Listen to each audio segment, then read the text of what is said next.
The Blind Spot Information System, or BSI, helps enhance driver awareness.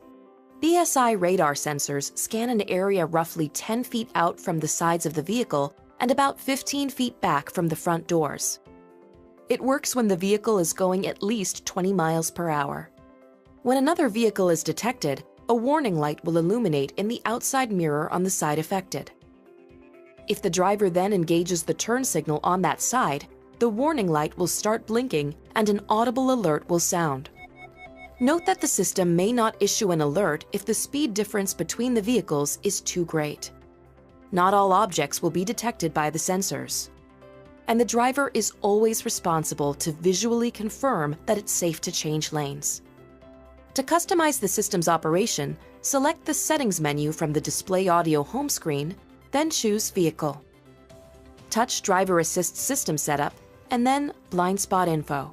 You can then choose Audible and Visual Alert, or Visual Alert only.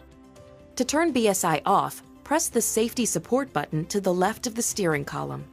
Roll the selector switch on the left side of the steering wheel until the BSI icon is highlighted, and press In. BSI will then remain off until turned back on using the same process.